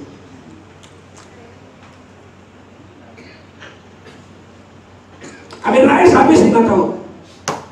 Akbar Tanjung digergaji waktu pemilihan ketua Golkar dan presiden capres. Setelah itu nggak ada lagi orang Islam di atas. Tapi agamanya tetap Islam. Islam kayak mana? Islam kayak mana yang megang itu? Ragu kita. Islam ini nggak bisa nyamar, Pak. Nggak bisa pura-pura, mesti ketahuan. Saya pura-pura Islam, ketahuan. Minimal dari wajahnya meleketan. Nggak pernah sholat, nggak pernah wudu, wajahnya hitam. Orang yang wudu dengan sholat 5 waktu nggak tinggal, mesti wajahnya bercahaya, betul nggak? Karena sholat itu nur, betul? Munawir yaumul qiyamah, bekas wudu, bekas sujud, bercahaya sampai hari kiamat. Setuju? Nggak bisa nyamar. Saya kadang-kadang baca Twitter komentari ngejek-ngejek saya itu. Ustadz abal-abal, cuma modal serban jenggot sama pakai daster udah jadi ustadz, udah jadi kiai. Ustadz abal-abal. Saya jawab, pernah saya jawab, kalau memang modal sorban, jenggot, daster udah bisa jadi kiai, kau cobalah. Suruh Ahok pakai jubah serban jenggot, coba Jumat. Kalau nggak ama bakdu, apa yang mau diomonginnya kalau dia bukan ustadz, betul? Enak aja, dia coba serban jenggot jadi kiai. Coba tes kalau bisa. Bapak bisa nggak besok? Coba jenggot serban. Coba Jumat merangkap imam, coba. Mana bisa nyamar? Kalau nyamar jadi orang Islam sok tahu agama, baru buka udah ketahuan salahnya. Baru buka pidato udah ketahuan bodohnya. Alhamdulillah lah kalau kata sudah ketahuan. Betul. Enak aja.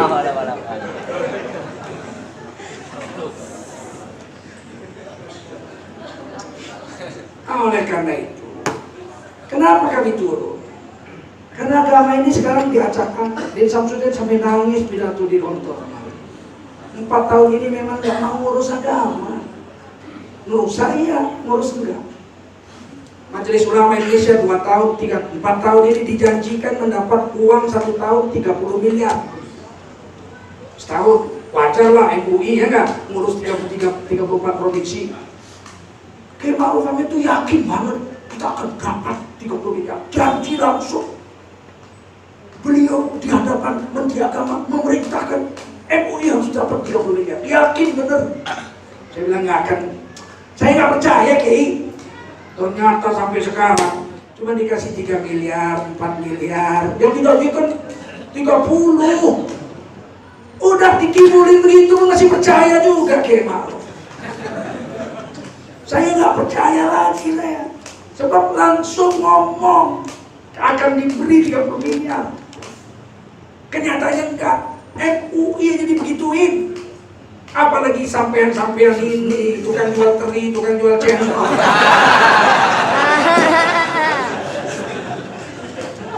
Kenyataan.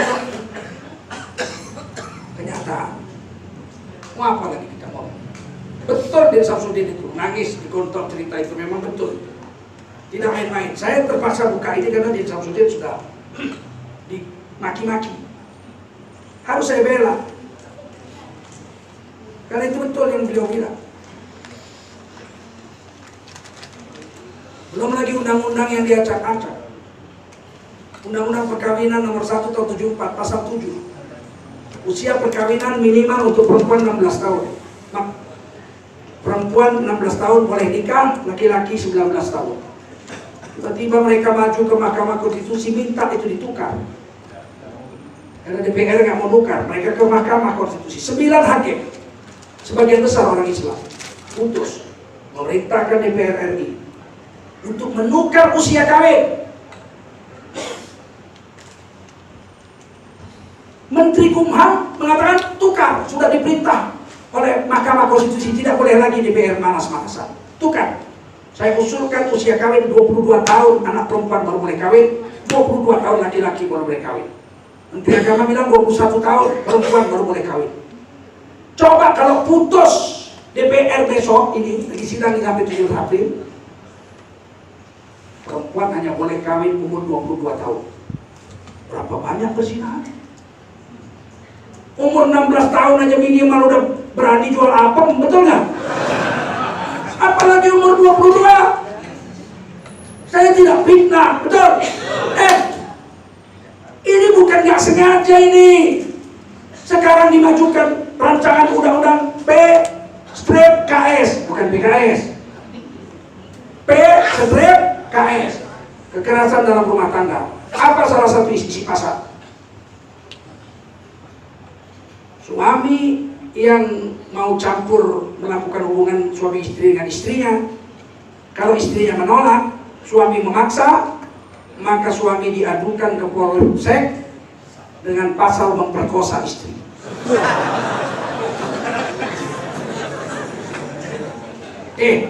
Ini bukan tidak sengaja. Ini sengaja supaya laki-laki berzina. Diajak istrinya,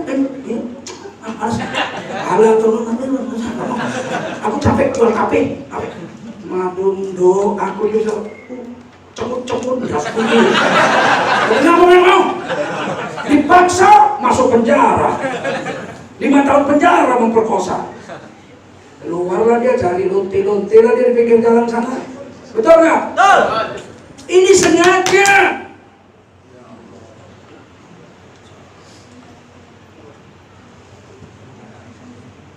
Yang paling parah salah satu pasal RUU PKS itu, remaja-remaja yang mau melakukan hubungan seksual kan belum nikah, negara wajib memfasilitasi alat kontrasepsi bagi mereka. Dulu Depkes udah coba itu. Yang paling keras protes saya juga dari kawan-kawan. Dibikin mobil gambar seorang artis perempuan jual kondom gratis, bagi kondom gratis di kampus-kampus. Daripada mereka berzina nggak pakai kondom nanti sakit, lebih baiklah kita mencegah supaya jangan kena sakit AIDS. Pakai kondom pun kena AIDS, karena kuman AIDS itu lebih kecil dari pori-pori kondom. Yang ianya memang di kampus-kampus dibagi supaya orang itu semua berzina. Berhenti nggak jadi di Depkesnya, karena belum ada undang-undangnya. Kalau Depkes menterinya langsung jalankan itu, kita bisa tuntut ke polisi, betul nggak? Ini mau dibuat undang-undangnya. Kalau undang-undangnya disahkan ini 17 April sebelum 17, mereka kejar sebelum 17 April. Maka negara kalau ada anak muda mau berzina, dia datang ke kantor Depkes minta kondom 1 kotak. Kalau nggak dikasih bisa dipenjara orang Depkes itu. Karena negara wajib memfasilitasi alat kontrasepsi bagi orang-orang yang mau melakukan hubungan seksual yang belum menikah, yang masih usia remaja. Kalian mau pilih lagi di 2 periode? Mau? Aku udah sampaikan, dosa kalian nggak tanggung. Sudah sampaikan. Tugas kami kan cuma menyampaikan, betul? Betul. Wadzakir innama anta mudzakir, sampaikan, tugas semuanya menyampaikan. Lasta alaihim bimusaitir, menukar hati Anda semua untuk mau taat sama Allah, bukan urusan saya, bukan urusan ustaz-ustaz. Masing-masing bertanggung jawab di hari kiamat. Oleh karena itu 17 April wajib semua orang Islam pergi ke TPS. Jangan ada yang nggak nyoblos, semuanya. Siap? Ya. Yang sudah punya KTP pergi besok kantor lurah, cek nama kita ada nggak di daftar pemilih tetap. Waktu pemilihan Ahok, saya habis nyoblos, saya pergi ke Singapura. Satu pesawat Cina semua, tangannya bertinta semua. Berarti Cina Singapura ikut nyoblos Ahok. Apakah dia tinggal di Singapura atau memang orang Singapura, kita tidak tahu. Yang jelas satu pesawat termasuk saya ada tinta di jarinya. Betul? Mereka sanggup pakai ongkos pesawat pergi balik dari Singapura untuk nyoblos.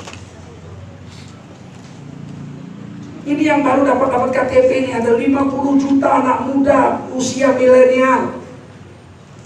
88%-nya Islam. Anda harus ke TPS, pilihlah DPR yang soleh saja. Kita semua wajib. Siap? Siap. Ini ada yang ganggu ini orang Islam juga. Memilih pemimpin dengan cara demokrasi itu haram. Jadi kalau gitu tidak boleh milih, kita golput. Nah kalau kita orang Islam golput, semua yang milih kan Kristen, Protestan, Hindu, Buddha, mereka pilih. Biarkan mereka pilih, kita ikut agama. Terus kalau udah dipilih jadi presidennya, hasil pilihan mereka bagaimana? Oh itu ulil amri, wajib ditaati. Kepala untuk kau lah. Kau mengganggu aja kau pakai agama, ya kan? Milih haram. Dipilihkan orang wajib ditaati. Kemana itu agamanya itu? Aku kalau jumpa memang kepingin cabut bulu kumisnya. Ustaz-ustaz begitu itu merusak agama aja di negeri ini. Siap? Pilih DPR yang soleh? Siap! Dari partai yang tidak terlibat dengan penistaan agama? Siap! Siap memilih DPD yang soleh? Siap! Betul? Betul! Dikasih 100.000 belok? Ya? Dikasih 200.000? Ya? Kasih juta? Kasih 10 juta? Ambil duitnya, ambil duitnya nggak dicoblos dia. Wah, setelah 17 April banyak orang pakai celana kolor joget di jalan. Siap pilih yang soleh? Siap. Siap pilih presiden yang soleh? Siap. Yang cinta agama? Siap. Yang mau bela agama? Siap. Yang punya kekuatan? Siap. Bukan petugas-petugas? Siap. Siap. Syarat pemimpin kriterianya dalam Quran dan hadis 6. Berapa? 6. Pertama siddiq, jujur. Siap? Siap. Bukan penipu. Yang kedua amanah, terpercaya, tidak khianat. Bayangkan Indonesia, kita baru terkejut ucapan Pak JK, Wakil Presiden resmi, membuat rel kereta api dari Jakarta ke Cibubur 1 km biayanya 500 miliar. 1 km 500, 1 meter 500 juta. 1 sentimeter berarti 5 juta. 1 mili 500.000. 1 mili 500. Emas 1 gram 500. Jalan kereta api 1 mili 500.000. Terbuat dari apakah jalan kereta api? Kira-kira kalau diaudit jebol nggak? Siapa yang mau audit kalau nggak ditukar pemerintahnya? Betul? Ini yang amanah. Siap? Yang ketiga tabligh, yang menyampaikan apa adanya. Semua terserah padamu, aku begini adanya.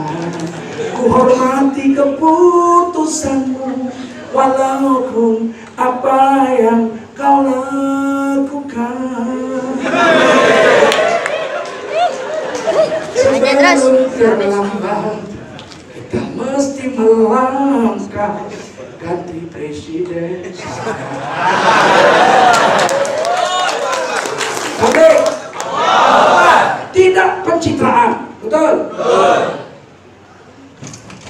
Jangan masuk sawah, liatin sawah, tapi beras impor 2 juta ton.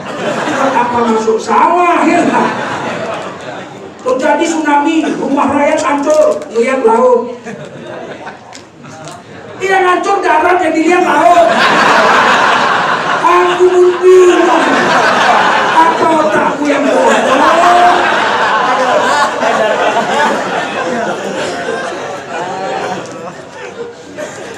Pilih yang tabligh, yang menyampaikan apa adanya. Siap? Siap. Dan pilih fatona, orang yang cerdas. Siap? Siap. Ngerti keadaan negara dia.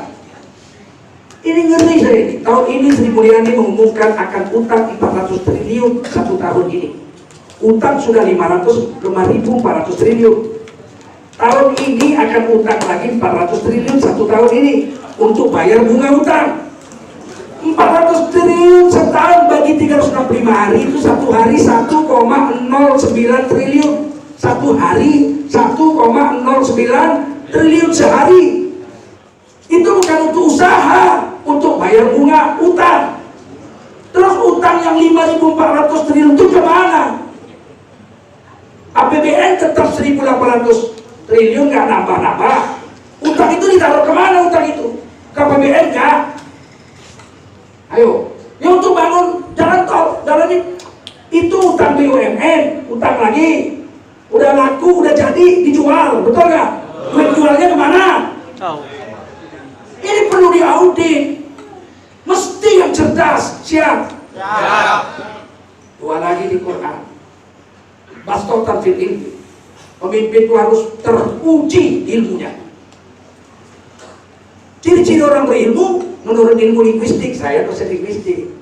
Menurut ilmu linguistik, ilmu bahasa, orang cerdas itu adalah orang yang mampu berpidato atau berdebat dengan bahasa ibunya tanpa teks. Itu menurut ilmu linguistik. Kalau debat 2 menit aja pakai teks, habis lagi. Masih ada waktu Pak, sudah habis. Paham? Yang ke-6, bastotan fil ilmi, teruji ilmunya wal jisim, badannya keker. Ini yang bilang Quran, jangan ketawa. Badannya ke Nabi-Nabi keker semua. Nabi Adam 80 meter tinggi. Nabi Musa sekali tabok orang mati. Kalau meditation. Nabi Isa, ya bang, Nabi Dawud, Nabi Sulaiman, Nabi Muhammad besar-besar. Belum ada Nabi kurus. Cari dalil mana ada? Ada. Udah paham? Jadi tutuplah ceramah ini. Saya lihat buktinya 17 April.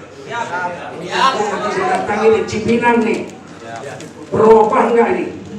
Jakarta ini saya mau tahu berubah nggak? Siapa pemenang pemilu, partai apa saya mau lihat?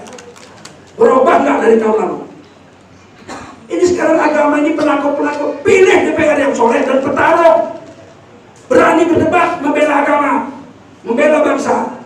Soleh pun kalau pelongak-pelongok nggak usah dipilih. Di DPR debat, orang Islam dapat berapa, masjid mau dibangun berapa anggaran untuk agama, madrasah digaji berapa gurunya. Datang dia,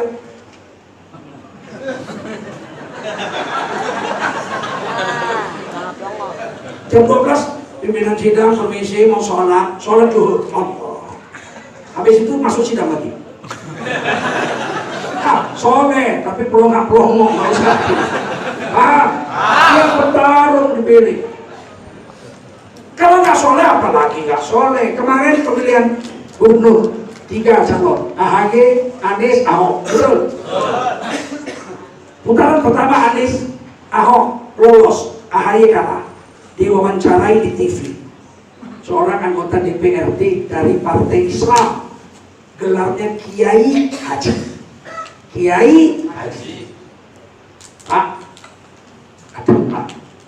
Sekarang kan putaran kedua Pak. Oh iya, Anies dengan Ahok. Bapak pilih siapa? Oh saya istikharah dulu. Sepintas lalu jawabannya itu Islami, tapi menyesatkan orang. Istikharah itu dilakukan untuk memilih 2 pilihan yang kita nggak bisa pilih. Kalau dua-duanya bagus, baru perlu istikharah. Misal, ada saya mau kawin, masih bujangan lah misalnya. Misal, ada 2 perempuan mau kawin sama saya. Yang satu bilang mas kawin dia aku mas. Iya. Dia seorang perempuan putih, cantik, jelita, kaya raya, duitnya 10 miliar. Tapi dia janda, anaknya 5. Tapi dia baca Quran 1 hari 6 juz. Kawin aku mas, gak perlu duit, saya orang kaya. Asal pas kawin saya jadi imam bagi saya dunia akhirat. Yang satu lagi anak gadis, hitam manis, bibirnya kayak limau. Tapi ini mau sambal bukan limau Bali itu udah hitam manis, bibirnya kecil, Baca Quran 1 hari 5 juz, perawan ting-ting, tapi miskin. Inilah aku mas, aku rela biar makan 3 hari sekali pun gak apa-apa saya nikah sama mas. Saya kan bingung, pilih yang mana?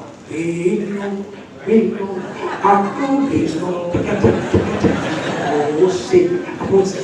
Aku pusing, bingung, aku pilih yang mana? Haruskah ku pilih dua-duanya? Saya istikharah.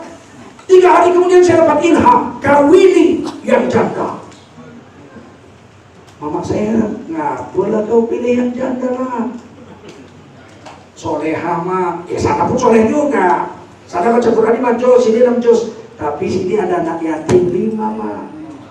Kalau saya pelihara anak yatim ini dengan rasa sayang mah, kata Nabi,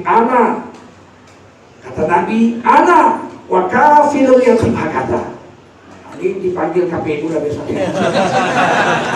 Ana wa kafilul yatim. Aku dengan orang yang melihara anak yatim seperti ini di surga Firdaus. Ini yang janda mah, mudah-mudahan anak mama masuk surga Firdaus.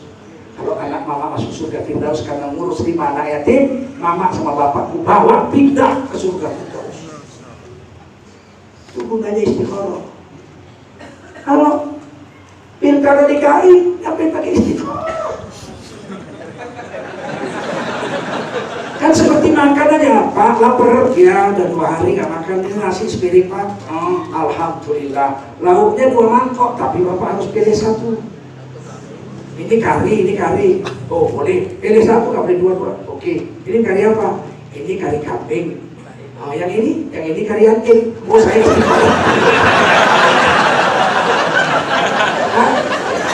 saya istiqomah gitu. Yang bilang itu Kiai Haji dari Partai Islam. Bayangin bahayanya di akhir zaman ini, Jo. Bahaya gak? Apa sampai sini udah paham lah insyaallah ya. Subhanallah bihamdihi, subhanallah bihamdika, asyhadu an la ilaha illa anta, astaghfiruka wa atubu ilaik. Subhana rabbika rabbil izzati amma yasifun, wa salamun alal mursalin, walhamdulillahi rabbil alamin. Wassalamualaikum warahmatullahi wabarakatuh.